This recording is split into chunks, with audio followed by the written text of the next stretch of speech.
Too much. Yeah, shake the table. We're live. We are. Hello, everyone. Tuesday night live. How is everybody tonight? Hopefully good. Yes. Enjoying. We're enjoying a bit of a warm spell. Oh, Kat's gonna photobomb. I don't know if you call that photobombing exactly. We are trying a different little setup today because we moved things down into the studio area and have a table. But now, unfortunately, every time something hits the table, the camera moves. A little bit. Yeah. But that's all good. We'll just take you guys on a bumpy ride. Try not to get seasick. Hello, Remy. And yeah, you beat us here today. Nothing wrong with being a little bit early. No, not at all. And hello, little homestead on the beach, Marilyn. How are you tonight? You've got us looking. Oh yes, the what were they called again? The long keeper tomatoes. Long keeper tomatoes. We are super excited to find some of those. I believe Me and You Acres, Angie there sent us a thing about where she'd found some to buy. So we're gonna place an order because you've got us hooked on trying these tomatoes now. It was a great video. Well, any little thing like that you can do to, even if it means you've got to maintain another type of tomato, that's doable. Yeah, but maintaining tomatoes isn't too hard. So exactly. Yeah. Which kind of segues really well into the topic of the night. Yeah. Not that we maybe will dive right into it, but is homesteading hard? Or is it potentially more complicated? Or is it easy, or is it potentially more complicated than that? I think it's not so much is it easy or not, but it's just that terminology that so many people kind of refer to homesteading as going back to the simpler times, the simple way of life.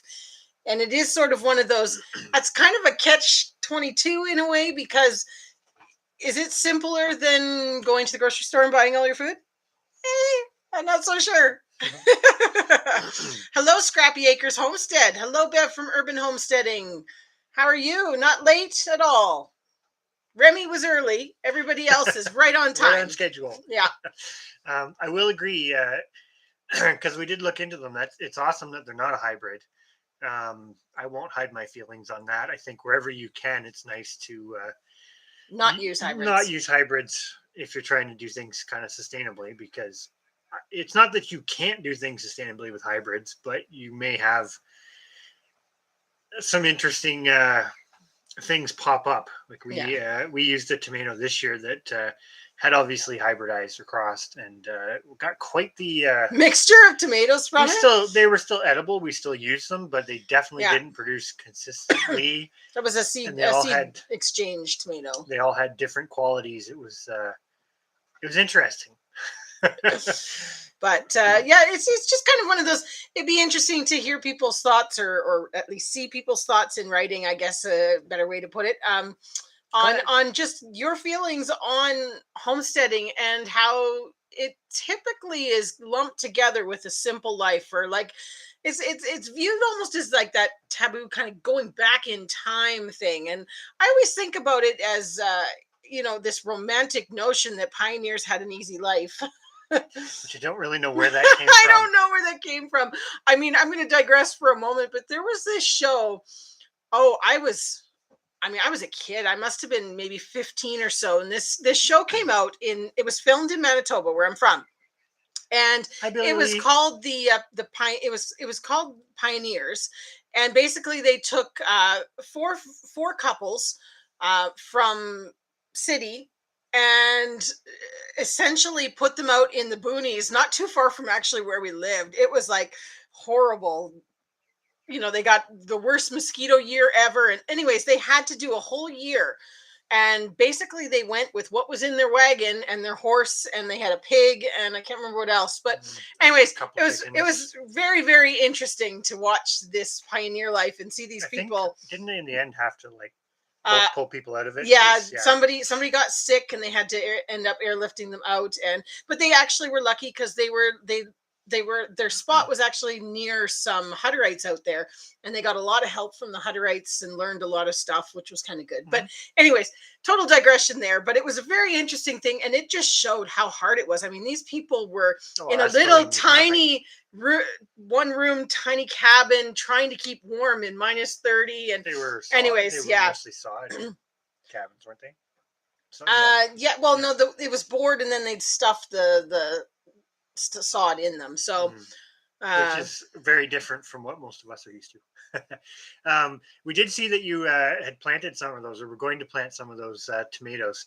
You're definitely a little early. It'll be interesting to see, excuse me, how they do in the house for as long as you may have Vineyard to, Chicks, how are you? Them. Hello. And Reynolds Arsenal, I don't know if you already said hi. Sorry if I'm repeating. I was chatting about Manitoba. Carnival peppers. I don't think I've ever heard of that variety. Are they a hot pepper or a sweet pepper? Just completely out of And I'm guessing they're not supposed to be eggplant color. Or a percentage of them maybe were. I know we have a couple. We have a pepper. Those little the Aurora hot peppers we have. They start out purple. Well, they start out kind of green, then they go purple, and then eventually they turn red. Red when they're hot. But it would be nice to just do the homestead and the regular job too. I would agree with that little homestead by the beach. When you have to do a quote unquote regular job and homesteading, it's a lot. Hey, Thorhaven. It's certainly more than I think. I'm going to say this. Most people would care to have to do. Yeah. It's certainly. I mean, I don't have a job, so to speak. I mean, I do the farm stuff, and I eventually, like to make a little bit from my crafting type thing and art and things like that. But that's kind of all homestead related. But I mean, Chris works 9 to 5, sometimes longer, Monday to Friday. So, I mean, it does definitely put the strain on him, because a lot of things get shifted to weekends, and then it's work. And, off. Yeah, you take time off to work.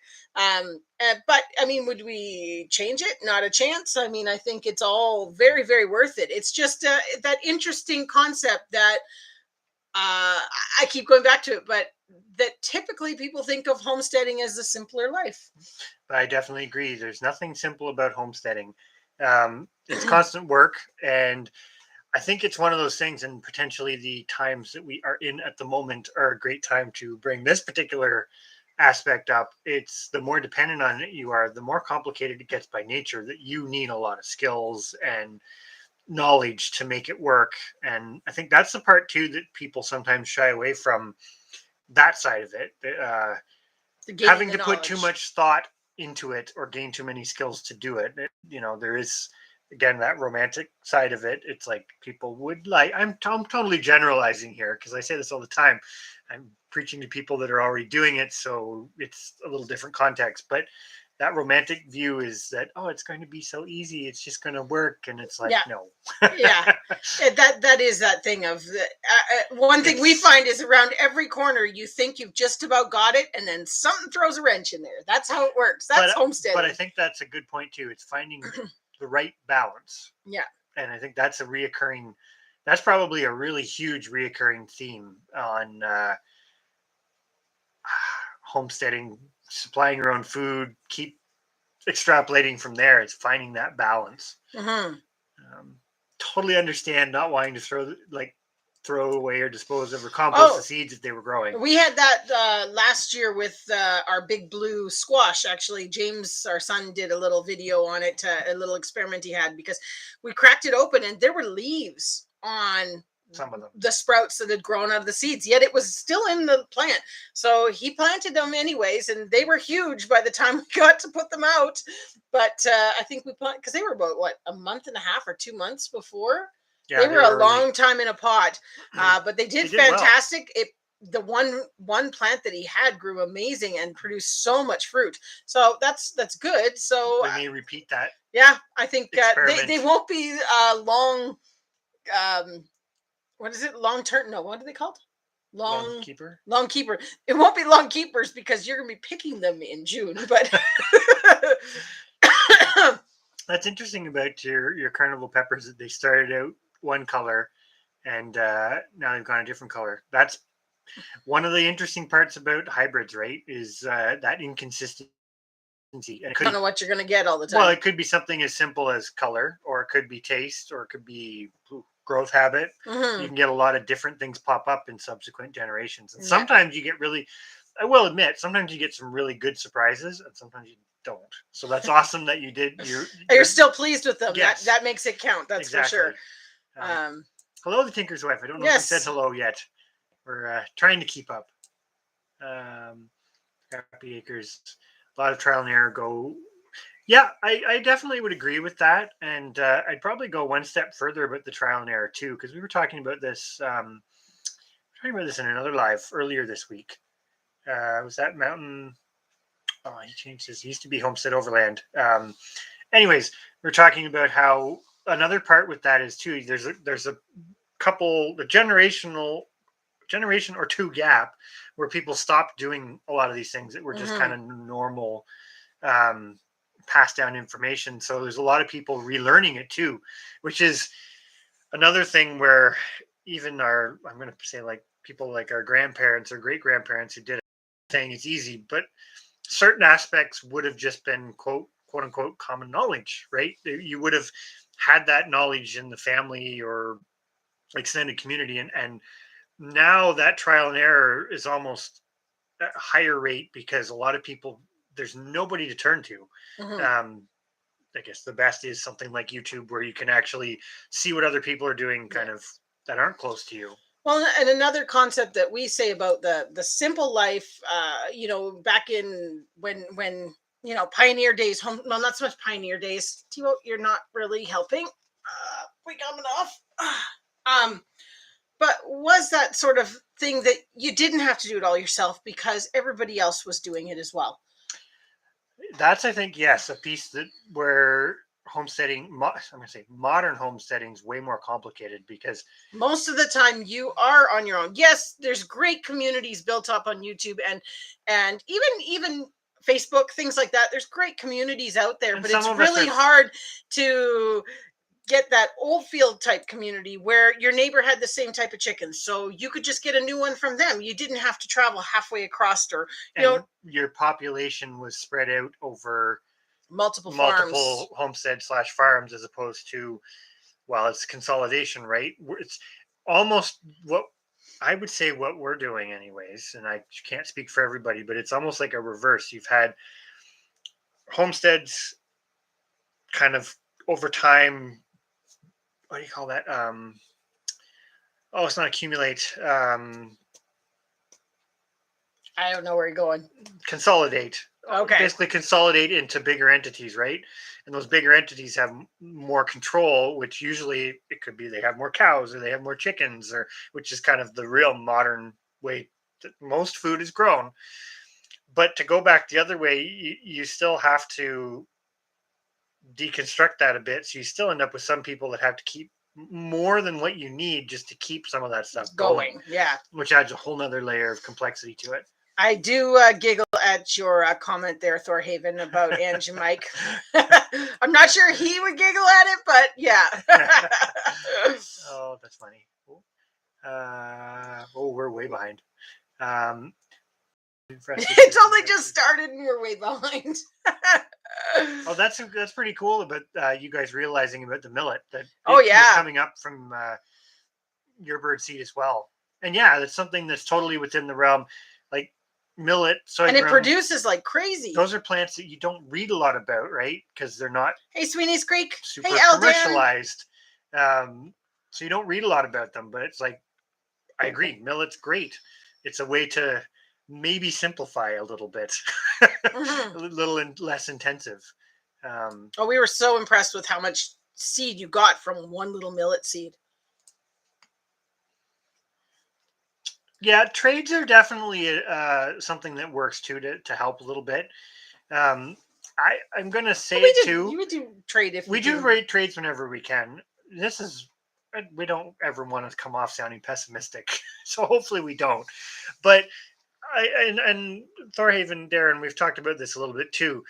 Trading's tough right now because as you've got things maybe starting to shift back the other way from, a few people holding the balance of power to a little more diversity of people holding the balance of power on just maybe having things like pig breeding stock or chickens or whatever. There's still always that temptation there for people to value things higher than what they cost / are worth, cost to raise / are worth, which can make trading interesting.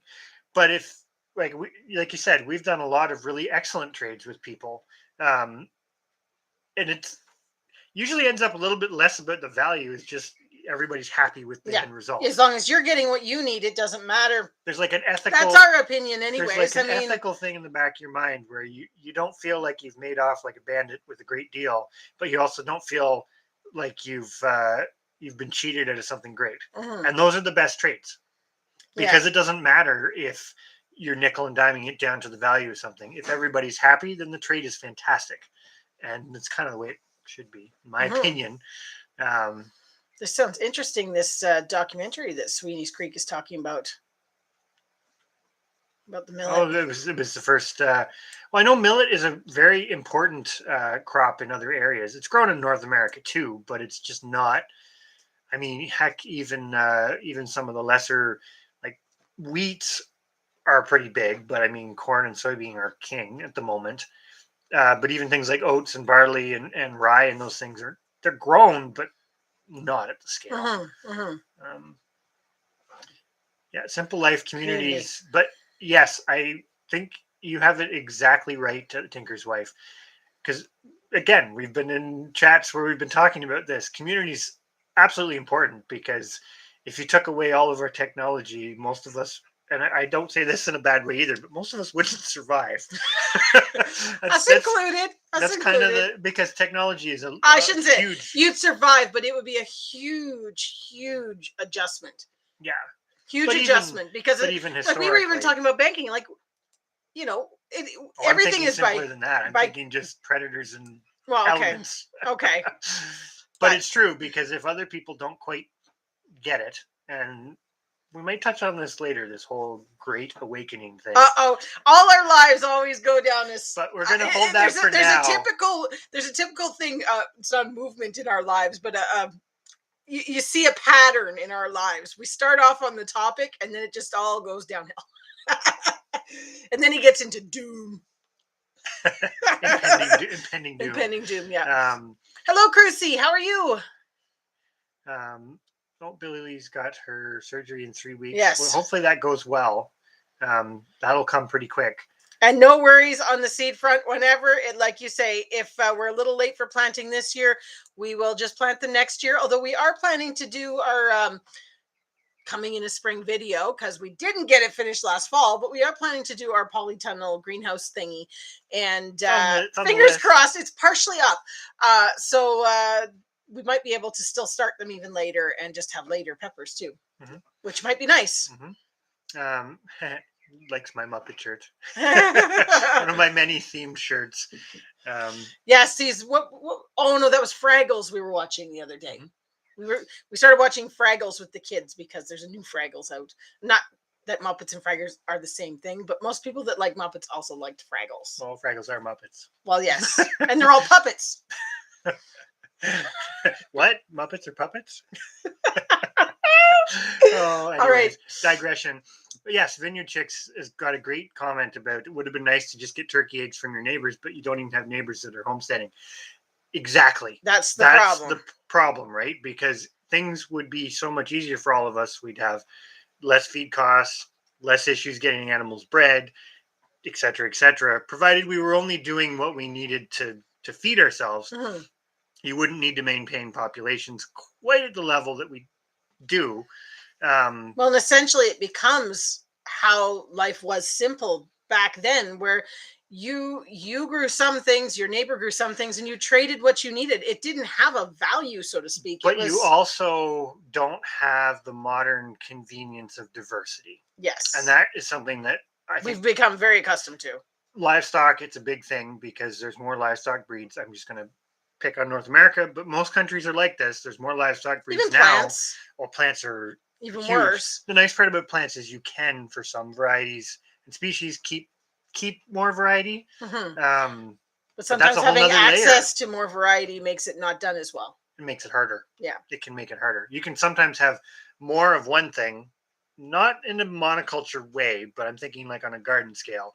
You could grow one kind of beet and be happy, or you could grow 5 kinds of beets and it could get more complicated. Silly example, but no, it makes sense. as we're probably about to grow at least 3 kinds of beets. So take that for what it's worth.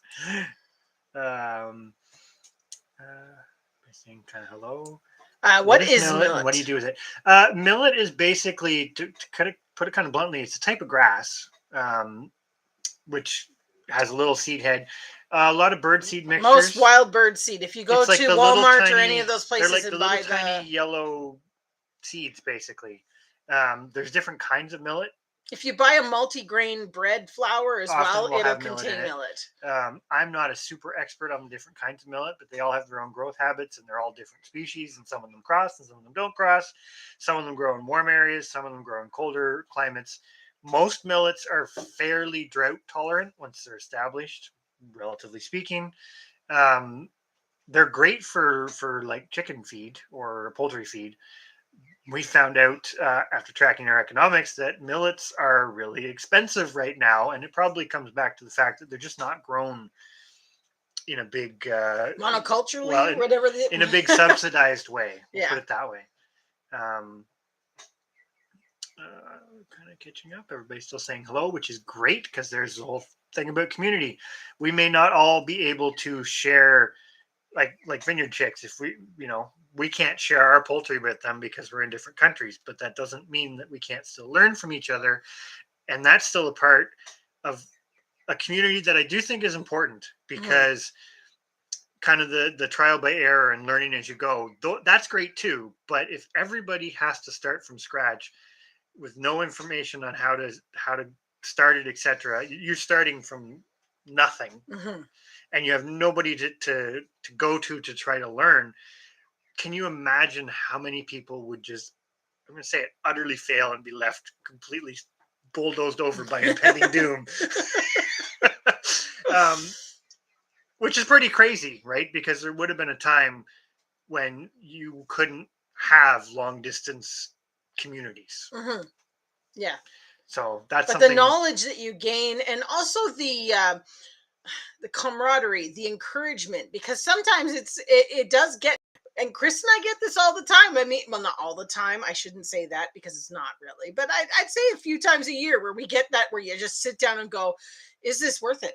Why are we doing this?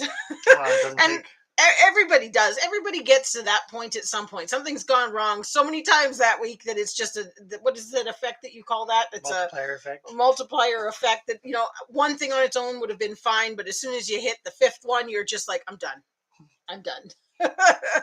And so that's where it's really nice to come around full circle. It's like you go into a live and people are talking and others are experiencing the same thing, and you go, all right, it's not so bad. But you're never really done, because as Scrappy Acres says, well, they're saying it's a humble life, but it's life. Yeah. You can't. It's probably going to be a case in our lifetimes for most of us that you can't quit, because if you quit, then you just won't have food. Yeah. We're not there yet. Or you won't be able to afford food. Well, it's not that there won't be food out there, but I mean, as we're seeing now, prices just keep unbelievably keep going.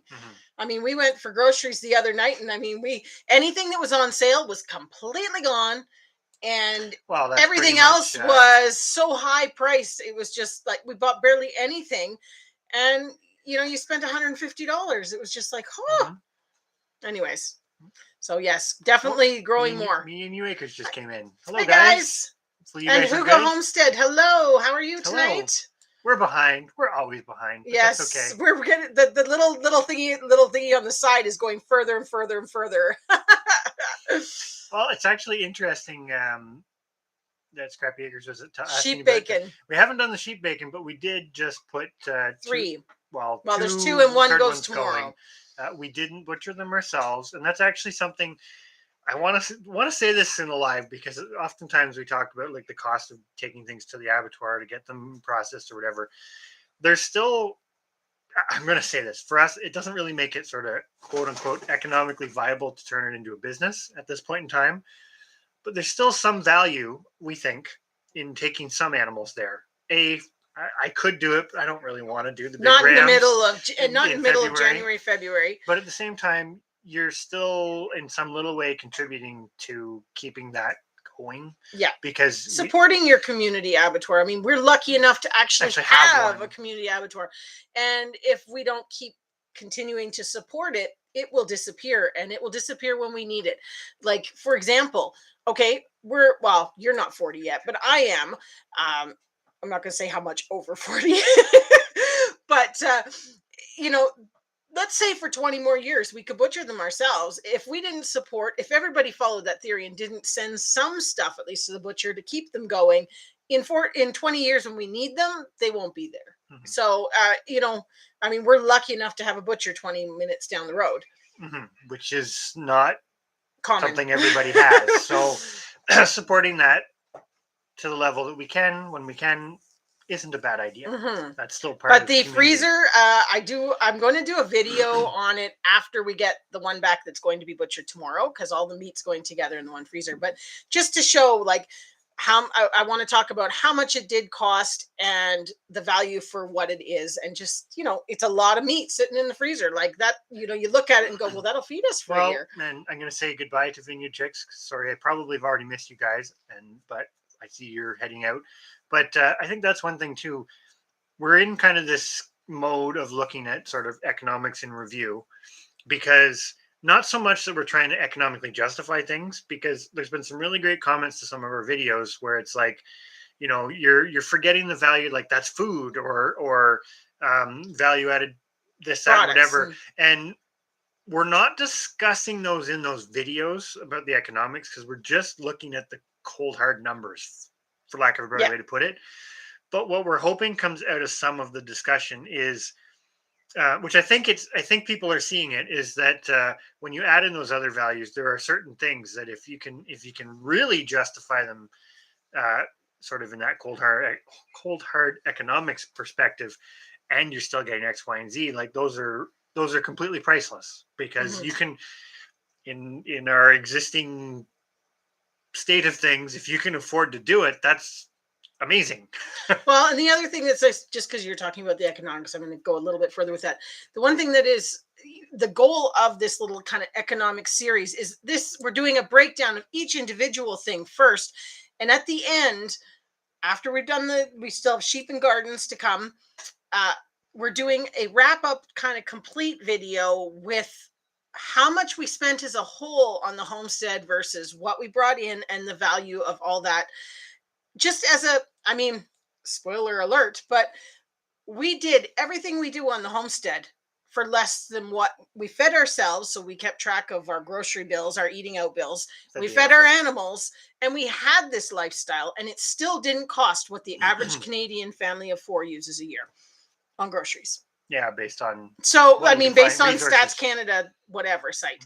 So, that's phenomenal for us to be able to do it, and we didn't do it well, and that's one of the things that we're trying to kind of, as well as we could have, show in these videos. And again, this all comes around to that community thing, because even that old-fashioned simple life community that everybody had them would have saved you. It actually was feasible to do it, because you wouldn't have had the overhead and the expenses that we have now. It would be more gradual, which I think Chrissy's got an excellent comment. Chrissy's on it again tonight, is he? You're on it again. You said you've noticed that every year you're trying to grow some new things, and growing some stuff that you liked from the year before that did really well. And I think you've hit on a couple of things that go along to what you're saying too, like homesteading. If you try to do everything all at once, which goes back to what I was saying about the knowledge part. Hello, Mike McKinley. If you have to reinvent the wheel, figure it all out in a year, like that's not even possible. You have to have really long-term goals. Unfortunately, the negative side is most of us are starting it, even us 15 years into it. We're technically starting it. We started at scratch, because it's not like others in our families were doing it at that time, right? So you're learning and collecting all that information and doing the trial by error, or learning by error and what have you. But yeah, you still start out a little bit behind. So I don't know. I'm kind of losing it's all this interconnected web of it's not the easy romantic lifestyle, because it takes an entire lifetime to build it.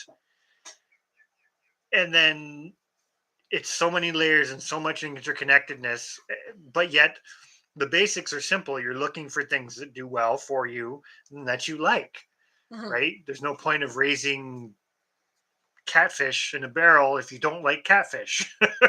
But if you do, well, I'm just some silly example, right? But it's true. You can go off on tangents on things, and just if you don't like it, that's actually something I say about livestock on a small scale. And this is not looking at it from a money generating perspective. Pick breeds that you like.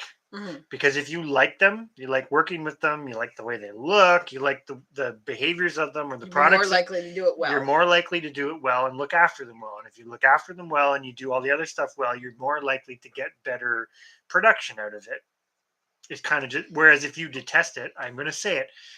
I've never raised broilers, never, but I've been around a lot of people that have, and I know entire families that they hated it. It was like it just was the worst thing they ever did, and they only did it because that fed them. You can kind of connect the dots there. I was going to just say about the millet. We feed the millet to our chickens. They love it.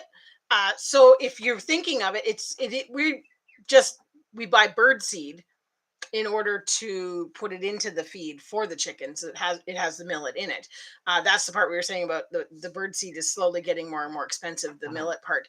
But from a perspective of growing it, that's what we're hoping to grow it for, is the chickens. Because you were saying about all you had was chickens. Sometimes some of the stuff that you actually could grow yourself is really economical. Well, and the thing we said is it doesn't, like the couple plants that we had spread up from the bird seed, they grew so many seed heads for one little, like I think they'd be quite prolific in a small area to grow some. Tillering, because I think depending on the kind, I think we had there's a white one. Oh, is it spray?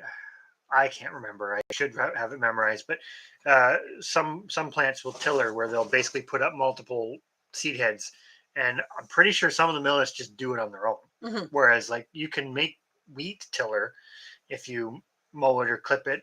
Some people use livestock; they'll clip it at a certain height, and it'll cause multiple heads. But it's quite the art to get it to do that and not kill it. Yeah, placement of everything. Yeah, because you eventually run out of space, and that's I think Darren from Thorhaven. We were going to talk about that, but at some point.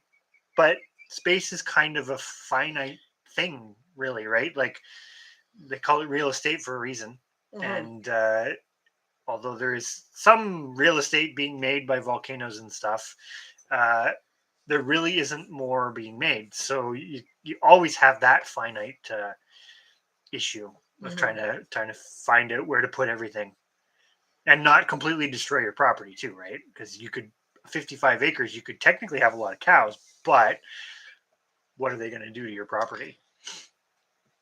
I may have to go put Sophie to bed because she's trying to roost where the cats are sleeping. Yeah, our chicken our house chicken. I'll bring her over so you can see her. This is the one that broke her leg. This will be our show and tell for the evening. Show and tell, Sophie. I think it's cool. Everybody likes my shirt. Yes, Gonzo and his chicken girlfriends.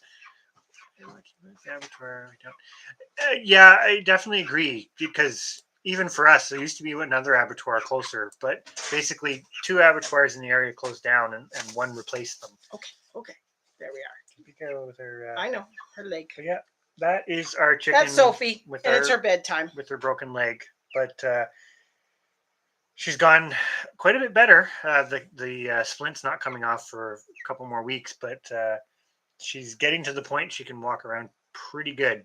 Yes, and she flies up now. So she was trying to sleep with Ivy here, and Ivy got displaced off the couch. So time for her to go to bed. She only tries to jump up on the couch when it's roosting time. Otherwise, she just plunks down somewhere on the floor. Hey? You're going to be a friendly chicken, aren't you? When you're saying Scrappy Acres, when you're saying process it yourself, you mean the sheep or the millet, or both? All of the above.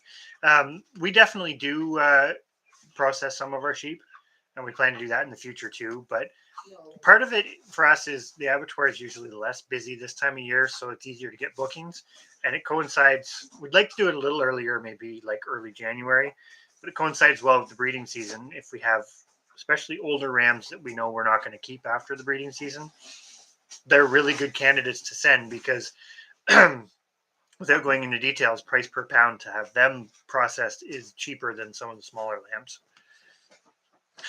Bunsen and Beaker. Yeah, they're not on this shirt though. From hunting and some other homesteads.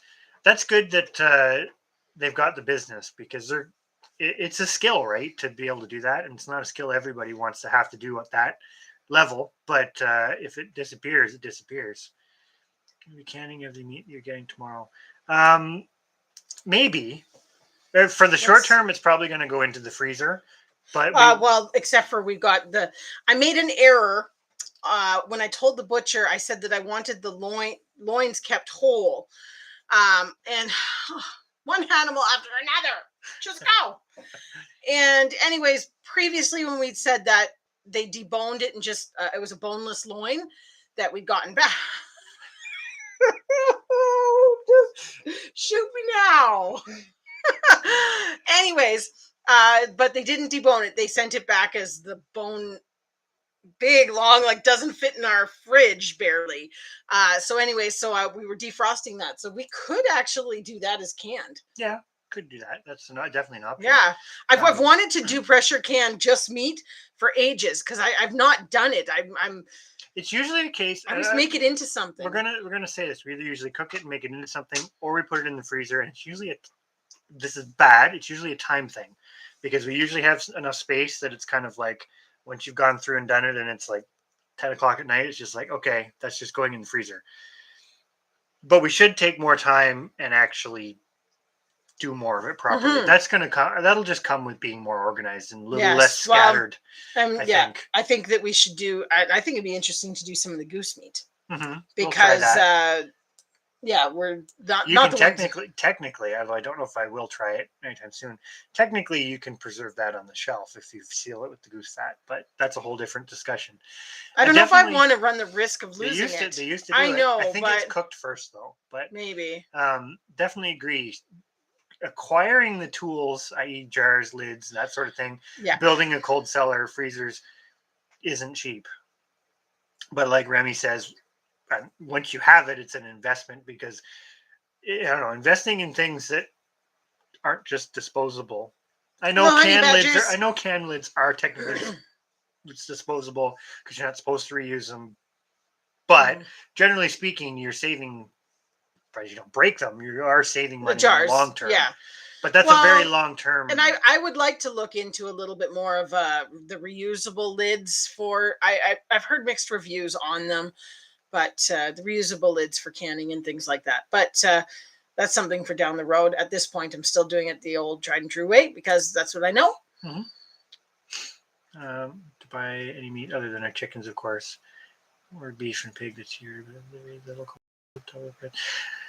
Yeah, this is, I won't go into it, but there is potentially narrative there too with meat prices, right? Because everything's been consolidated, like what we're saying about the abattoirs. It's all been consolidated into fewer and fewer abattoirs. Yeah. In the guise Sylvie, of progress. Stop the camera. And I have to just go feed them. Feed the cats to get them to leave us alone. But it's all been consolidated into fewer and fewer abattoirs and whatnot, but at the same time, it's been done in the name of progress and making things more efficient, but it actually works the opposite way. Kind of, because now we're at a point where prices go up because there isn't anybody to process it.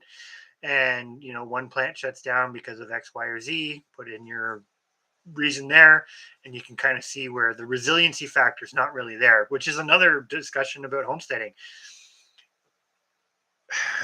If you're trying to build resiliency, whether it's through redundant systems or renewable systems or whatever, well, that's more complicated than the put and take option too, right?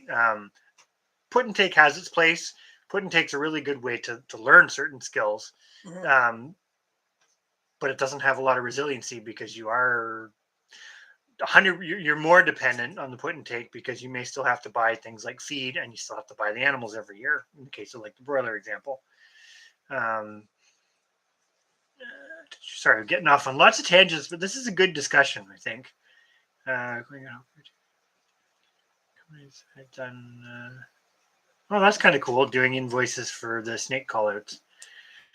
Yeah, it's getting to be that time of year. Something new. Yep, always learning something new. I think that's another key factor. If you stop learning at any point, that's not a good thing, and definitely not good if you're trying to homesteading and grazing your own food, whatever you want to call it. Just living a more basic life in that you're consuming less, or that's the intent. You're constantly going to have to learn, which maybe is part of the attractiveness of a more modern consumer-based life, is you don't have to, because everything's done for you. Everything's there, and it's to the point now where it's just, here, you need this, without any real explanation. Well, and I think that's one thing we were talking about earlier today, was that when we talk about the simpler life, sorry, cat, go. It may come down to the fact that life, between technology and social media and all these things, that's what makes life busy for a lot of people. That we talk about it with the kids all the time, like, and this just seems to be something that we're noticing more and more in young kids these days, is that unbelievable need to just, okay, I did this, then I got to go to this, and then I got to go to this, and then I got to go to this. It's like there is no downtime in between anything. And I think that's one of the things where life was simpler, because it moved at such a slow pace. Everything took longer to do. You had to focus on something for a longer period of time. That's one thing that we notice, is people and kids just lack focus now, which may be a part of homesteading that's really, really hard for people. You have to focus. You have to focus to some degree. Definitely agree about Bev, having a small area. It would be hard to grow large quantities of some things, but you might be surprised. Like sunflower seeds, for example, we use those for the chickens. You might be able to grow a fairly large amount of them, and use that as food. And that's one thing sunflowers are not the trickiest to grow, but they're not grown. I know of a few areas where there's sunflower farms, but the price on them is going up a lot right now. We've noticed a $8 jump on sunflower seeds in a bag. So that's something we need to focus a little more on this year. Store the chickens at the neighbors, the cow at your son's girlfriend's, the hogs in the backwoods. Yeah. Well, there is some truth to that, right? People kind of did that sort of stuff.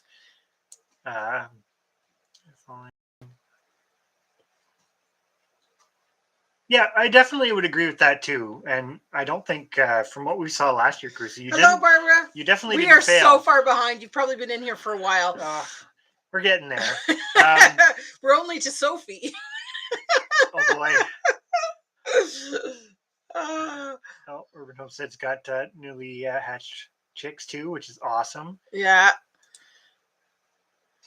Sophie has definitely become hey Jojo, a full-on pet now. But good night, Remy. Sorry, you're probably long gone. Probably gone, but Tatler reusable lids have a learning curve, but I know some really like them. So those are the ones I was thinking about.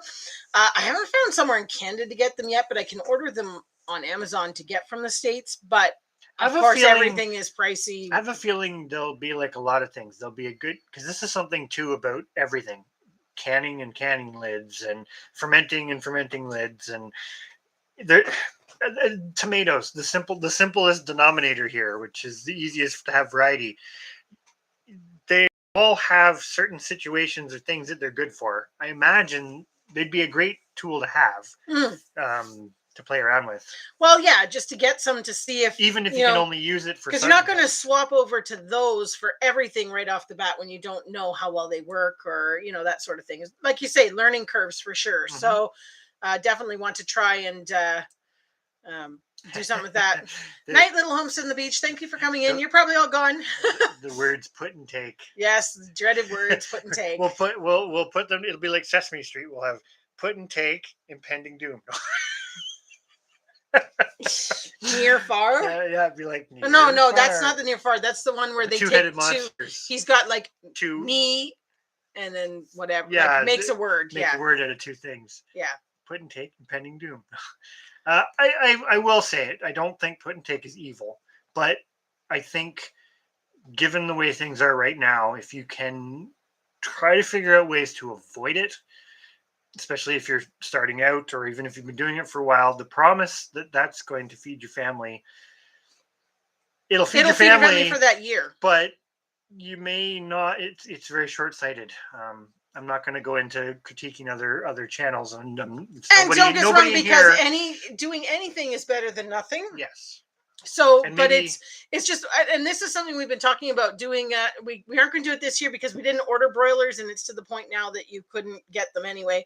But maybe in a future year, I'd like to do a little project where we raise out our group of Chanticleers, which were hatched out by our hens and everything else, and a heritage bird, and then raise out a group of broilers and see price comparison wise what we got meat versus what was invested, because you did have to buy the birds, you have to buy, It would be an interesting experiment, like a proof of concept. And hello, Stephanie Bennett. Some people maybe need to see that.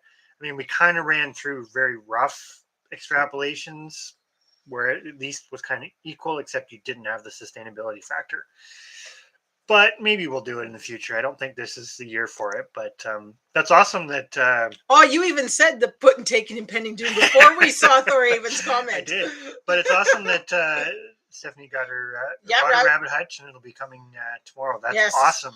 I forget when you said the bunnies were coming. We moved to rural on. Yeah. Yeah. You have a hard time focusing. To be honest, it probably doesn't sound like it, or maybe it does. Maybe we look like we have a hard time focusing. I think everybody, again, goes through this at some point. Like, there's always this point when you realize how many different kinds of chickens there are. You're just like, oh, I want to try them all. Yeah. Maybe we don't all do that, but we're kind of taught that.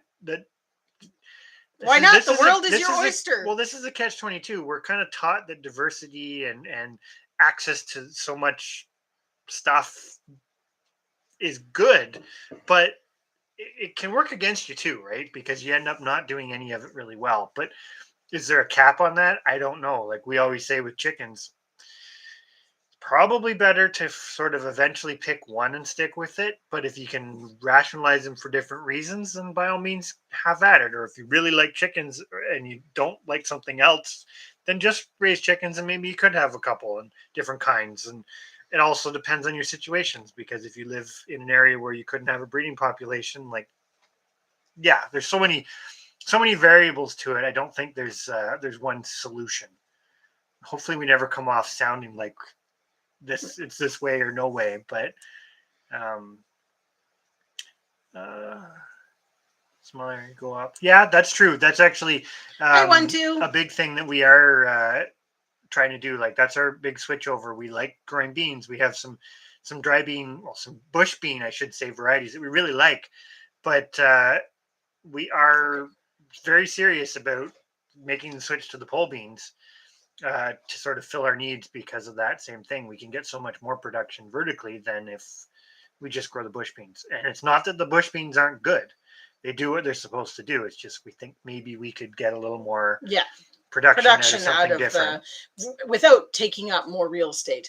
Because as I go down here to what 1-2 is saying about the quarter-acre barley and black oil, well, we've been saying we want to try and grow the wheat this year, because that's one thing that is a real scary concept for us, is if that takes a big jump at the store, or for some reason we can't get it, that's a main staple for pretty much the geese and and that goes into not everything, because the sheep would be fine if you didn't have it. We're giving it as a treat, but hey, Northumberland Acres. But that's the thing of like reducing dependency, right? Because you probably most of us probably will never be able to completely reduce dependency on something, whether it's electricity or insert something here. But the fewer dependencies you have, the better. And that's the part that goes into the real potential meaning of the Great Awakening. But we'll still hold on to that for a little longer. Curious about the grandfather video. you'll have to. Is that on some like a platform that you can watch? Is that on like or? a Netflix, or is that on like we got well, we have Netflix, we have the Curiosity whatever for Curiosity Stream. documentary I like stuff. that one too. Yeah. Thank you, Ange. Thumbs up, everybody, please. Love it. Yes, that's another good thing. If something doesn't do good in one area, the best thing you can do is try another area and then kind of think of like, well, maybe why didn't it do well? Like we have a small Mike Henderson raised garden that is a little bit shaded. We thought it was actually going to work really well for lettuces and stuff. I am going to say it probably still would work really well for early season before the tree that shades it really gets going. But then for a lot of the year, it's kind of useless. So we're actually thinking of moving it just for that reason. It was. We thought it was going to be a great spot, but yeah, we thought, and to be honest, my spinach there did better than it did any grow all year, but not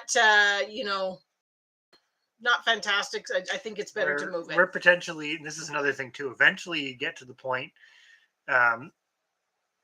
When do you just stop trying something? I.e., spinach, like you said, our spinach did better this year than ever, but we have a pretty long history of not doing well with spinach, which is probably our error. But finding the balance, do you keep flogging? Do you keep trying it?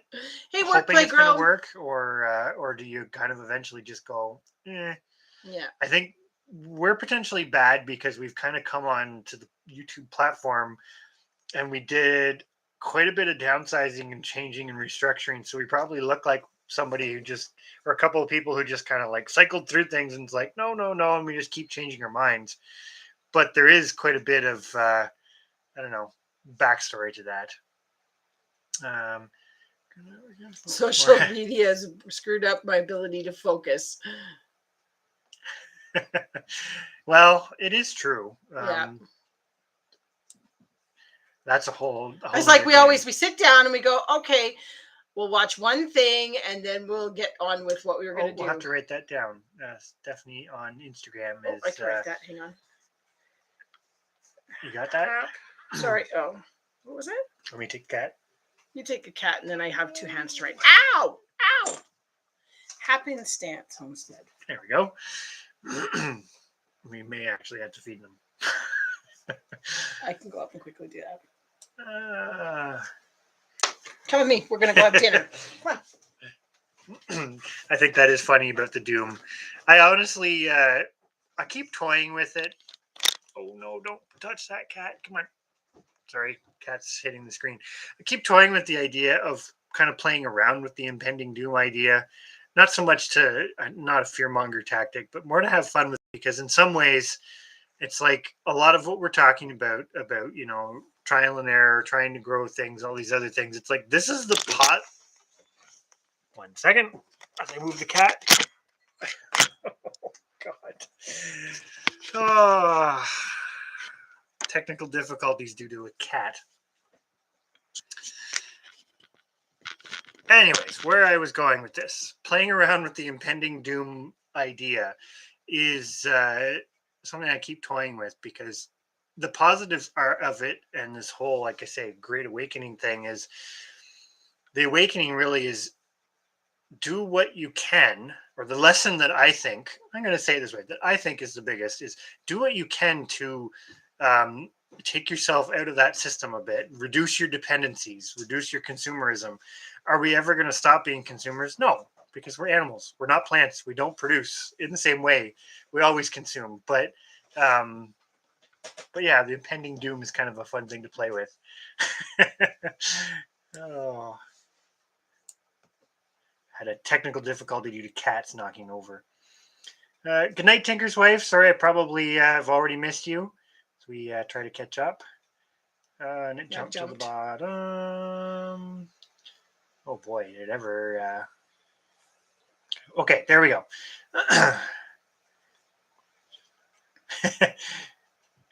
Spend more focus-ish, like that term. Just not on the right things. I spend more time trying to learn how to focus than actually trying to. Yeah, I think it happens to all of us. She gets her rabbits in about 6 weeks. That's pretty awesome. are put and take cows. It's a big doom sandwich. Not necessarily. I don't. I don't fully believe that, to be honest, that it's a doom sandwich. Um, I think everything. It doesn't matter what it is. Getting into rabbits, getting into whatever. Like you really have to look at your resources and your. I'm gonna say local environment, like what's going on around you. Like where we used to live, for example, and we talk about this a lot. Where we are now, story time. we're going through a bit of a downsizing. We've purchased a bigger property, but we've kind of realized that if we really want to be purchasing a bigger property, also was a bigger price tag as far as a mortgage goes. So, and we don't have a really close source of hay. There are some farmers in the area, but pretty much the ones who are producing hay are pretty much wrapped up. Very sustainable system to the few cattle farmers that are around. So there's not a lot of opportunity right now there for us. But where we used to live with our 7 acres, we were very dependent on hay, but we had a really good local source. Yeah. Really good. Multiple really good local sources. For a decent price. We also had a lower mortgage. So as funny as this sounds, I mean, animals are always the most expensive part, right? But we could have more grass eating animals than we actually had carrying capacity for. I say that loosely because we were trying to balance things a bit, but we always had that ability to basically get good quality, cheap hay. And we didn't have a huge overhead of a massive mortgage. So because we were still getting X products out of it, you could justify it, right? So it's all related to circumstance. Just for us right now, we are in a little bit of a mode of we just need to figure out what do we actually need and try to cut out some of the overhead that we don't need. Well, and where we are located now, as much as it's a wonderful property and definitely the right property for us, and we're really excited about what we're going to be able to do here, even though we live in a community, you feel more isolated because nobody, like where we were before, there were a lot of people that I'd say kind of you could count on, the dependable farmers. There's a lot of people in the area doing similar things or that sort of stuff. So you weren't all trying to do it on your own. Where here it's definitely, I mean, our closest source that we can get hay from is 30 minutes away. And when which is still really good quality hay and it's still a good Oh, price yeah. and everything else. But I mean, I'm going to say it, come to a crisis situation or whatever, you're not getting hay from 30. I mean, how are you I mean, one horse is going to go and pick up a couple bales and bring it back in a 3-day wagon train. And that's a big thing of where I know I come off sounding anti-cow. I'm not anti-cow. I'm a little bit anti some of the other establishment stuff that surround cows. It's not that cows are bad. Well, and the other thing, I just wanted to clarify that. Well, and the other thing that we said is, I'm not going to go too much down the line of the whole mandate stuff and everything else, but it was one of those things we were actually talking about this where the freedom stuff and the mandates that everybody is fighting for right now, it's one of those things. You say this a lot, we lost our rights a long time ago. We've lost a lot of it. It's one of those things of when it came to the cows, we wanted dairy. We wanted the cows for dairy. If we could have actually sold the dairy, it might have been feasible, like to people. It might have been feasible for us to actually, but to have a herd and not be able to sell the product, just didn't. That's where you hit a line. Yeah. And it's just, that's where the sheep come into play because they'll produce you less milk. But if you only need X amount of milk and your entire herd can produce it, then it doesn't matter. You've got to your goal. Your goal was that you needed to feed yourself. There's multiple ways to get there. Yeah. But yes, broilers. Yes, I keep calling them broilers. They are the the Cornish crosses, which are for meat. Yeah. I've heard of the breasts. I don't know a lot about them. I think they're a French breed, if I'm not mistaken. I know there's a few other, I'm going to say breeds, types of dual purpose kind of pasture replacements for broilers. I don't know a lot about them. In our area, I don't really know anybody that's stuck with any of them. Like there was things like Freedom Rangers, and I don't know a lot about the history. We just stick with the Chanticleers because the Chanticleers, we've gotten them to the point they just do what they're supposed to do with with very little intervention, which, although it seems like a lot of chaos because there's like 100 chickens running around, it runs really simple for us. And they all know where their buildings are at night. Exactly. They all go back to their respective homes. Cousin's getting piglets after we establish it's not for a pet. You raise it for us, and then my uncles and cousins will help me learn to butcher it. That's good. Yes. That's a good way to look at it. Do we plant onions from seed? Yes. We need to start them soon. Yes, we do. Last year we did the cold sow. Was it cold sow method? And it worked actually really well. And we did starting some in our grow room downstairs. We did them basically at the same time.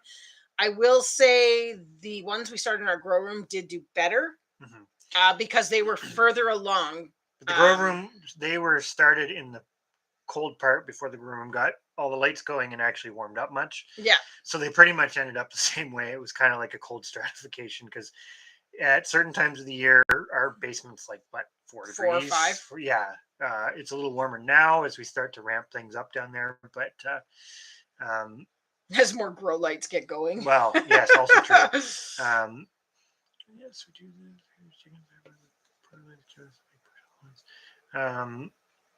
Yeah, and that's the one thing that we said that and we tried to kind of touch on that in our chicken economics video a little bit, where the nice thing about the broilers is that fact that you can function in a year system. You basically purchase and you know what you're going to get. You know, if I order 25, I'm going to put 125 pounds plus of chicken into the freezer every year. And that's a great way for people that want to do that, for sure, because it's as long as you can get the chicks, it's a sound method. Going through the economics of it, and again, we didn't grow them. We're extrapolating from feed costs and prices of purchasing and stuff. It worked out really similar. The only difference is if you can't get them, you can't get them. Yeah. So it just depends on your focus, right?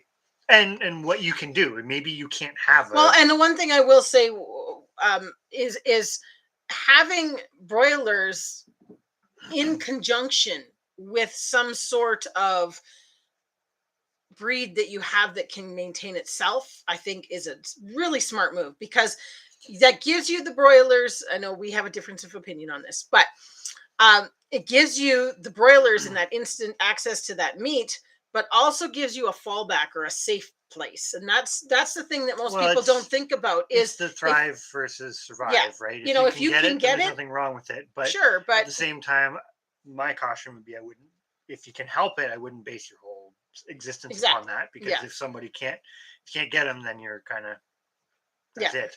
I'm still a big advocate of people trying it the other way, because once you get it going, well, and that's that prepper type mentality of being completely independent, so that you don't reducing your dependencies. Yeah, you're not completely independent, because chickens are a hard one to be independent on the food side of it because of the just complexity of feeding them. But it's where was it here? Grandfather Northman is the what Thorhaven said to look up. Okay. I don't know if you want to write that down so we don't forget. We've got some comfrey going. I may have to move it from where I planted it because it's doing okay. It's not thriving, but then it's only been there for 1 full year, so we'll kind of see. I may end up, if it does spread, I may take some and move them to another area. Well, that's good. Being where you are was an accident, but a blessing at the same time. That's good to have a positive from it.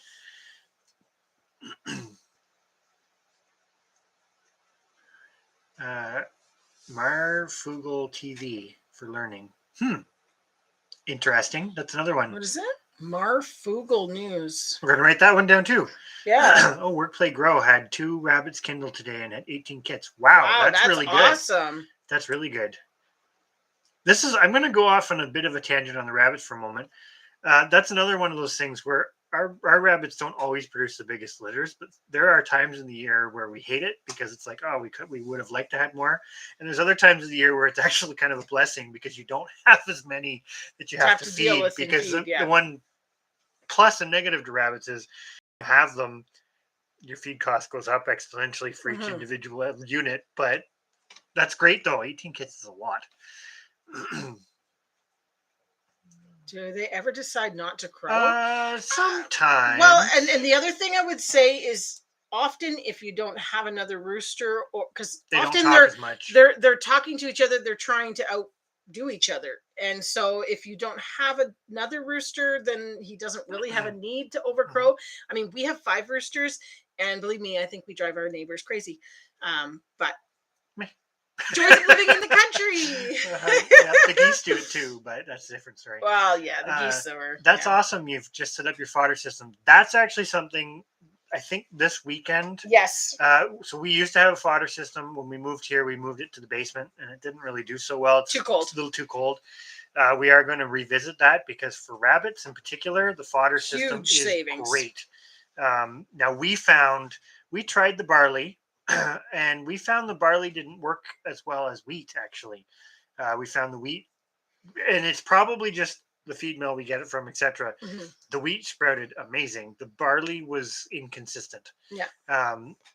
Definitely would be interesting to try it again. But yes, we have been delinquent. Thank you, Thorhaven. We forgot to do your little trick of putting they have to be 5 minutes. Oh, yes. We'll do that next time.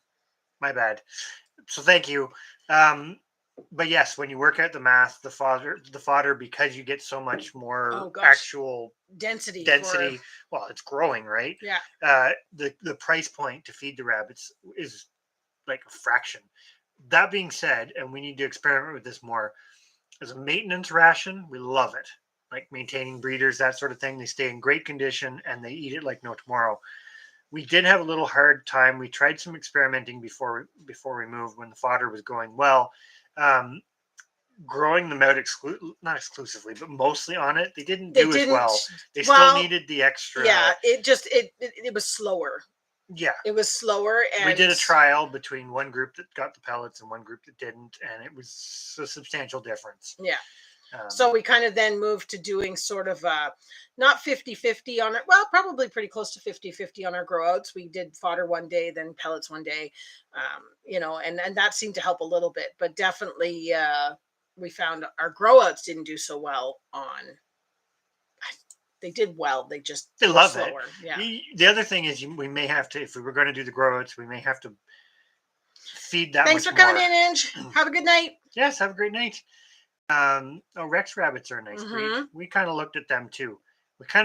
We ended up with the Dargents by accident, and then it's just kind of worked from there. You traded for your turkeys for them when I decided to get out of turkeys. I decided to try rabbits, and that's how we got into rabbits, and then it just kind of went from there. Yeah, we actually got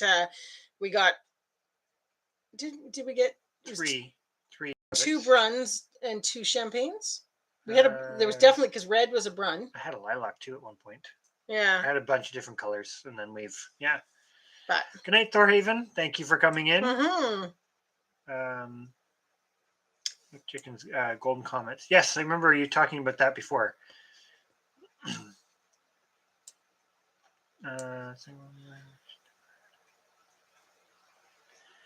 Never too. No, ours crow a lot, but then they've always got somebody to talk to.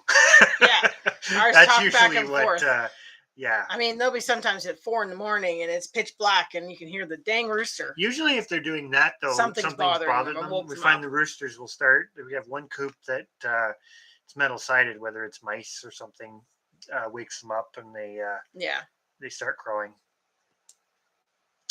Oh, try not to have it jump ahead too much. Your Easter egg crows all day, yeah. Ours do. They go, hey, Brampton Gardener, how are you? Ours definitely do. Hey, Bluegrass Bound, hello. They go all day, but they're just talking to each other. We find once they go in at night, they're usually quiet unless something disturbs them until 5:30. Usually. One thing that we do is we've got them facing directions where there's not neighbors and stuff. The open side of their coop is faced towards the fields. And that seems to help a little bit with the noise control, but yeah, definitely, Bev. Like, you can totally cross them in with your Easter egger if you wanted to. That's going back to like what we were talking about hybrids. You'll probably get some really good birds out of the F1s. Then after that, it's who knows, right? You may, but that's just it. That's one thing too about I'm going to say about hybrids. If you are going to go down that line, having an ability to cull is great because you will get things that don't come out the way you would. We're blurry. You will get things come out that don't really meet up to this what you need. I don't know. We're still blurry. Yeah, we're still blurry. Oh, lean back. There we go. I got to stop moving back and forth. It focuses on you for some reason. I don't know why, but I don't know, Crucy, what you're saying about like will it affect what's in the stores? The pessimist in me says it will, but whether it will, but whether it really will, i.e., whether it's really enough disruption to actually cause a disruption, will entities take the opportunity to claim that it does and maybe reap some benefits from it? Those are two very different outcomes. I was going to go back to Bev's thing as well on the about putting the Easter egg or rooster in. The one thing I would say is, if I remember this correctly, because you've done the hatching eggs in an incubator, right? And the one thing I would say is really to get into having them brood their own and everything like that. It doesn't. You're going to hate me for this, but it doesn't matter. Throw them together, get the experience, because once you this is one thing for us. Once we realized that we liked the simplicity of it, then we started to really focus. Mm-hmm. Well, and I think that's one of the things is like, if you don't know if it's something you want to do, try it. There's also but then you might find you focus later. There's also a really good point that actually Miles, my friend, made a comment on one of our videos. We could get to the point where people just have to work with what they have, right? And if that's the case, then a chicken's a chicken's a chicken. It's going to lay eggs, and you can eat it. Yeah, and you'll get all the other benefits. That being said, that's like that kind of thrive versus survive mentality too, right? Exactly like the broilers. If raising the broilers allows you to thrive because it's simple and gives you some freedom and whatnot, then there's nothing necessarily wrong with it. But you're probably not quote unquote surviving off of it, right? I think that's the big difference. We're to the point now we can keep the partridge chanticleer flock going. So I guess in some ways we're insulated from it. Now we're not insulated from the feed part of it, but I mean, we could hypothetically keep splitting and breeding and this, that, and whatever, and probably in our lifetime never have to purchase another chicken. We can keep it going. And we can, the goal is to keep working on the feed side of things. Well, yes, but I'm just saying like that's another extreme, right? Because we can do it sort of completely independent, but there's a cost with that to have that many of them. So it's a balancing thing, really, right? It's again going back to finding that balance. I definitely agree about guineas and the noise. I actually really like the guinea fowl because they taste amazing and they were pretty easy to look after, but we're not guinea people because they're hard to keep where you want them and they're deafening when you actually have to do something with them. Like I had some for a while and when you had to catch them, it was like you needed full on ear protection, which was just not worth it. I was going to go back to 1-2s there. I'm very curious when you get to it, how it goes with the sheep. We thought about it, but we just were not, I mean, the amount that we'd have to produce, we just didn't have the space for that. But we did offer it to the chickens and they ate the greens wonderfully and then left all the root type stuff. The geese we haven't actually tried. We used to feed to the ducks. Kind of, they were hit and miss too. They loved the green part, but didn't always eat the grains. I have a feeling the geese will eat it better. But it's also a learning thing too, right? If we find with chickens and the rabbits kind of just like it because they kind of get it even when they're little, but it's teaching them how to eat it, right? We find there is a learning curve there with animals. I mean, the sheep, sheep would totally eat it. We don't know how to. Yeah. We'd have to go pretty big on a system to make that work for us, but it's not completely out of the cards. Just maybe not right now. So our first goal is just get the rabbit thing set up because that's for this. Even though I'm going to say it, we're going to have to do it in the house to keep it warm enough to sprout well. Not everybody likes having that in the house, but if that makes it cheaper, then it's kind of worth it. Yeah. So that's what we're going to do. But I don't know right now, without some bigger renovations, if we could grow enough to really make a dent in the sheep. Well, one thing we said as we developed the greenhouse and then the polytunnel, we could potentially set up something there, which would be really nice because you could actually have a watering system for it and it just flow out and not have to deal with kind of the mess of it. And at least it would extend your season. It's not going to, I mean, we're -30. It's not going to grow in the real off season, but you'd get a decent time of growing the fodder for them. Mm-hmm. So I'm really curious, even just your 3 sheep, how you find it ends up working, because it is something we've contemplated, but then that goes that full circle of how much wheat or barley or whatever do we have to grow to be able to do that system. The grains are interesting because we basically have a fair idea from another viewer, James Boucher. Who he's doing it. Yeah, and he doing goes it for a while. He does chickens, geese, rabbits, and he has a horse. And did he have turkeys too? I think so. I think he's a lot of smaller stuff. But anyways, he was working 5 acres of grain with his horse. Mixed, it was different kinds of grain. It wasn't all one. To feed his farm. And that was, I mean, just fascinating information for us and something as a goal to kind of strive for. But I think, I mean, he has a similar size flock to us, raises kind of the same kind of chicken and everything else. Yeah, he feeds all his animals completely from what he grows, which is fascinating and a definite goal for us eventually. A bit longer term. But then it's figuring out where are we going to grow 5 acres of grains? Figure that out. We have space. It's just this will go back to was it Thorhaven at the beginning that said about the positioning of your, or was it? No, it was Billy Lee. Oh, Billy Lee. Yeah, about the size of your property. That's ours. Yes, we have 38 acres, but it is narrow and it is like 1.5 kilometers long. And I'll tell you, chucking things at the back is just not feasible because unless you're not can leave it and forget it. Yeah, which you can do. Trees like the apple trees are fine back there and things like that. But I mean, you don't do anything but harvest and them, but anyways, so it does end up that, which is where we had looked into the cows, because that made an easy thing to use that property without having to worry about predators and things like that. But it just didn't logistically wasn't going to work for a bunch of reasons. But anyways, I'm very curious to see how the fodder goes for you with the Icelandic sheep, because you are right. I saw it further down. You made a comment on the fact that they are picky, and we know that one. The sheep are, well, we would put them, they're not as picky as the goats were. Yeah. As far as they will eat stuff that the goats they'll hold off. Like they'll just wait for something better. They'd starve before they'd eat something that they didn't want. Which is fine because we do feed them good quality stuff. But the one thing I will say about the Icelandics, and I don't know if you find this with yours, sorry, I'm having a tangent here for a moment, but is if you give them 7 to 10 days to get into a new routine, they do awesome. Like that's my recommendation on the Icelandic sheep. If you start seeing them having issues, move them to something new. It will be the worst week of your life because they will complain, they will baw, they will whatever.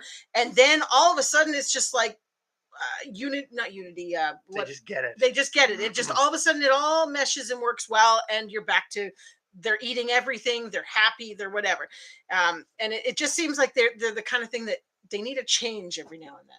Yeah, or the same routine that they love. Yeah, or a bottomless pit of grain, they'd be happy, but then they'd be dead. I don't know about that, but that's a joke. But definitely agree, guineas are a good watchdog because they let you know everything that goes on, especially the hens. I think they're the worst. I think, if I'm not mistaken, they're the better at that. They're the louder ones. Mm-hmm. Does the feed affect the taste of the chickens? Yes, it does. You always talk about it because it's like the fat. The color of the fat can be different, and then you get a different flavor of your meat.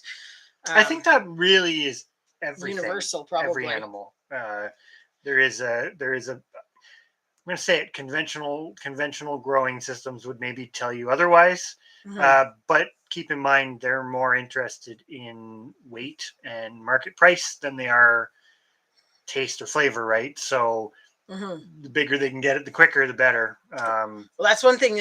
When I went to pick up the meat from the butcher on Monday, the butcher said about the fact, because I said, "Oh, it'll be interesting to see what this one tastes like," because it was a 4-year-old ram, and we've taken a 2.5-year-old ram. That's the maybe was Arthur three, yeah. maybe three, but was 4, and I said it'll be interesting to see what he tastes like, and she said, "You know what? It's usually not the age of the animal; it's what they ate." So, well, and we will say too, the Icelandics don't get the mutton flavor, so that's another big plus. Yeah, the sheep definitely are picky. Yeah, the polytunnel is going to be interesting to get up. We started that project, and then the snow came, and it just kind of went on hold. So now it's all the frame's kind of sitting there partially in metal, up. We've got to do snow and some work on it. It's kind of it'll be an interesting early spring project for sure. Yeah, eventually we're hoping to get 2 of them up because we have 2 structures, but 2 carports. So we'll see how that goes. Be awesome to get them both up. Mm-hmm. Then move on to the next project. Yep, on to the next one. You're always going to be building on a homestead. So no simple life here. It's a never ending. Never ends. Yeah, 3 to 5 year plan is definitely a good idea. Yeah, we also found with our fodder, we put a grow light on the top shelf for the last day, and it really made a difference. If you have to do it inside. If you're inside doing it, it did make a difference. We got like an extra inch growth on that last day by having that. So, what was I going to say? That's actually something I will go off on a tangent, because you went off on a tangent about the sheep too. Oh. Is with goats and sheep, I definitely would say, I've kind of always said this. If you get into them, so year 1 you buy some, you really won't. It goes back to the economic benefits, but you won't necessarily fully see the economic benefit probably until year 5, because you're going to have some learning curves. You're going to have things not go well, and it takes time to build your herd, right? Unless you just buy a whole herd, which is not something most people do. And that's okay that it takes you that long to get there. They're also a little different because you don't produce as many offspring from them as, say, chickens and stuff, right? So each year is never exactly the same. At face value, that probably sounds like it makes so much sense, but I think people, kind of going back to the put and take, kind of expect that you'll get those returns in a quicker fashion, and it's just something to think about. Yeah. Same amount of land, definitely the layout of that totally affects things. Like, now that we look at it, we go, we should have bought a square. Well, ideally, we should have bought a square, but we're making this work. It definitely, we found it's better than making it work. Oh yeah, it's fantastic compared to what we had, but it definitely, we've noticed cost. Some things cost extra, i.e. fencing, because you're just doing these long strips that seem to go nowhere. Things like that, but then you get it done, and it's just like, wow, that made a huge difference. Yeah, but we need more. Yeah, that's true. The constant thing is we need more. Yeah, you can add molasses. We tend not to if we can help it. We do our sheep. We start them. See, we buy first and second cut hay, and then I think in the future we're going to try to only buy second cut hay. But it's less wastage with it. We use the first cut first, like, because once you feed the second, they'll never eat the first cut again. They won't like it. Yeah, or they'll leave half of it. They'll make a big deal out of it. But I mean, with the second cut hay, to be honest, we find there's nothing. Like with the first cut hay, we were cleaning it all up and raking it up for rabbits or ponies or whatever else. And with the second cut hay, there's very little wastage. With the adults, the ewe lambs are terrible. Oh, well, they're dumb. Well, they just kind of seem to expect they want more food. Yeah. We kind of find that every year when we set things up and set their sheep up into breeding groups. We take the ewe lambs out because we don't breed the first year. That's just what we do.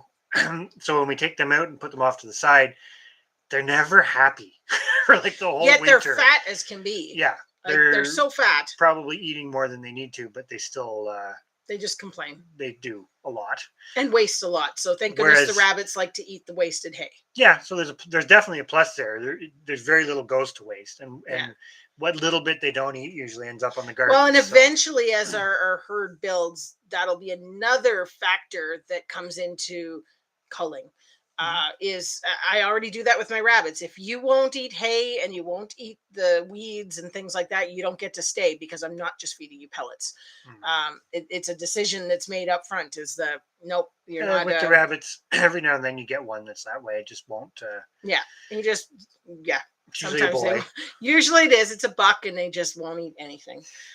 But yeah, the sheep right now we don't cull in that sense yet. We haven't kind of expanded our herd to. Usually they do eat everything.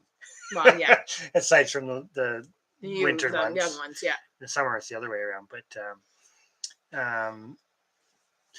yeah, that it's interesting when people talk about the tick stuff, because definitely agreed, guineas eat them, but I would say ducks, chickens, and turkeys also do. So I think there is a little bit of marketing there by people trying to find other ways to sell their guineas. Not that, don't get me wrong, they eat ticks. There's no question about that.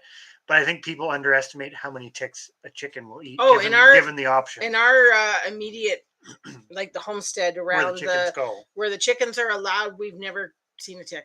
Yet you go to the back and you'll get, like, the horses get them. They're covered in them. Yeah. Where the chickens don't go. Yeah, exactly. And right now we don't want the chickens going back there, because without a fence, that'd be a disaster. Yeah, we'd lose them all. Yeah. So yeah, projects are never ending. Now what am I building? Well, that's one thing actually that factored into some of our decisions on not pursuing the pigs was a big one. We didn't talk about it a lot, but it wasn't just cost. It wasn't just whatever, but it was also infrastructure. We would have had to keep building.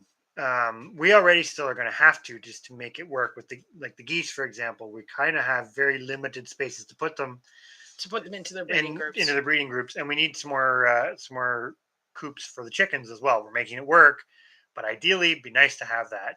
So then, when we were looking at revisiting whether we were going to pursue doing the Kuni pigs any longer, it was that thing of, well, we're going to end up needing this building and that building and X, and it was just kind of like it escalated to that point of that's too much infrastructure for something that we didn't need. Yeah, basically. Yeah. Which sounds super positive, but this is again coming back to our title of The Simple Life. One of the things that it is important to recognize is what you actually need. When enough is enough. When is enough, because the temptation is so strong to just keep expanding, keep diversifying. And that's one thing that we've learned in our 15 years and it took us, to be honest, it took us moving here to really, really hone in on it. When the parameters changed. Yeah, because we got more land, and it was a case of we could do more. And then you do that, you step it up, only to realize you didn't need it. And then it feels like it's more work than an enjoyable lifestyle. I think that's one of the things that is really important, is to keep it at a level that it still feels like the simple life to you. Right? Yeah, in a nutshell. Yeah, I think that's one of the real important things is to make sure that it still feels that way. And I'm going to say it too, definitely heavier on the animal side of it. Gardens are a lot of work. There's no question about that. Gardens are not simple. No. Certain things in gardens are simple, but gardens are a lot of work if you live in the northern area, in a very short season. That's kind of a fact. But you can have waste, but the loss is less wasteful, I guess. Like overextending yourself. This is where we were with the cows. It was like overextending ourselves with the cows. It was like, ooh, we could really get into some trouble. Yeah. Yeah. Overextending yourself with a few extra squash plants, you're not really in trouble. You just have more than you know what to do with. Yeah. Then you're going, I need to buy something that'll eat those. Oh no. But yeah, the extra hay to the rabbit video, that was exactly what we do. We just gather it up and feed it to the rabbits every morning. I basically go from pen to pen and I gather up anything that's they didn't eat the night before or that sort of thing, or if we fed them extra, we just grab it up because they won't touch it, even though they left it. They won't eat it. So we gather it up, and that's where it's nice to have. The geese are also very good. They go and they eat a lot of the extra hay. Especially the second cut. They actually eat it quite well. Yeah. It's hard to calculate how much of it they are eating, but it disappears when they have access to it.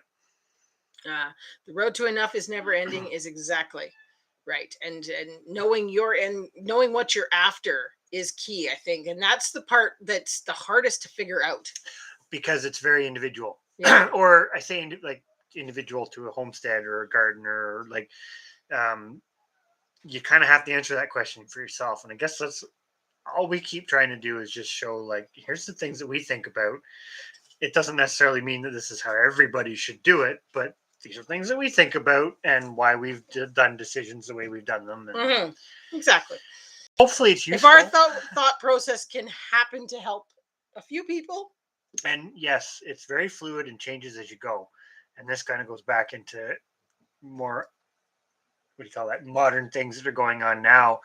I mean, that all affects it too, right? Because realistically, even us being able to without giving it away, we produce a substantial portion of our food. We don't produce all of our food, not yet, and probably never, because there are things that we will never be able to produce. But hopefully those sheep giving us dairy this year will help. Will be a big thing. But yes. Even we're not completely insulated from it, because we still have to buy feed. We still are buying some food. So when you start adding those kind of layers and stressors and things, then that fluidity kind of changes again. Yeah. Every 5 to 10 years, something major changes in the, I'm going to call it environment in a very loose term, and then you're reevaluating, which is the other part, right? I think that's probably the last point, without going too far down the rabbit hole, that you're constantly reevaluating, which kind of goes back with learning. And some people don't like to do that, but you have to, because what worked 10 years ago maybe doesn't work anymore. Yeah. Or maybe you need to look at it from a different perspective, or find some different ways to do it. Just like what we said, what we were doing where we used to live. That's why the goats were so great, because we could buy the hay. We didn't need the pasture space per se. We needed space for them, and they got out to browse and this, that, and whatever. But we could keep them quite confined, which is something that goats do quite well, relatively speaking, well with, and bring the food to them, which worked really well. It was a great system. But then when we changed properties and other aspects that go along with that, it wasn't working so well. So you make a hard decision. Yeah. Hard decision, and then it might end up turning out to be a very good decision. So, but we need time and years to figure that out. Exactly. But anyways, I don't know. That's kind of, we could keep rambling for hours, but that's pretty much, I think, this topic. I wonder if it'll be. So we haven't gotten as much snow. That's interesting that you guys haven't got as much snow as. I'd say we've got more. We've gotten more. We've got more snow than this is. This is our third winter here, and it's definitely the most snow we've had. Yes, since we moved here, and we've actually noticed the pond that's in the old sand pit has come back up a bit. Well, the highest it ever was since we've moved here was the year we moved in. Yeah, and it's kind of just perpetually gone down in level from there. But this I guess it was still fall, like into late December. We got quite a bit of rain, and the snow that we did get came and melted, and it actually was starting to fill back up. Yeah, so it probably went up by maybe 3 feet, maybe. Yeah, and that was before we got all this snow. So I'm interested. Now saying that the 3 feet is nothing, considering it had dropped almost 11 feet. Yeah, 10 feet. So when you look at it that way, but coming up 3 feet is still not really a lot compared to what was there. Yeah, I mean, originally when we moved in, that pond was about 15 feet deep. Yeah. And we kind of thought that it might be around 4 feet deep this summer. maybe 5 or 6 in one spot. In the one bit. So it's slowly come up a little bit over the winter, but it'll be interesting to see what happens this summer, like you say, because it could be another dry one, and who knows if it's drying up more and more every year. It's a bad sign, really. Yeah, things change. I know. And we don't really use it for anything, but it was nice to always have it as a backup just in case. But well, if nothing else, you could draw some water out of it to water vegetables, or it would work in a pinch for watering livestock. Oh, not perfect for it, but it would. The only thing that it got used for this year was the geese swimming in it. Yeah, a couple times. They didn't go very often, but it took them forever to find it. Yeah, it was which weird. is so funny because and then they don't really go back to it. Like they just were like, oh yeah, I forgot about the pond. They prefer to be at the barn, well, or out in the pasture. They like the pasture. Well, last year he said it was about waist deep. Yeah, so that's a big difference. Yeah, that's a big difference. Yeah, that is a huge difference then. Wow. Well, glad you found it informative, Bev. I don't know. We just ramble on about stuff. Well, and it usually goes from one thing to the next. Yeah, but, we always get off topic. But I think on that note, we're going to sign off for the day and end this one a little bit earlier because we got to go to the butcher in the morning and keep ourselves going. But thank you, everybody, for joining us tonight and for your thoughts on the subject, because that's what we do it for. We like to hear what everybody else thinks. So I think it's well worth it. But have a great rest of the week. We'll see you next week. And hopefully we'll get a few more videos out this week. And go from there. We'll talk to everybody later. Hope Bye everybody has a great rest of the week. Bye.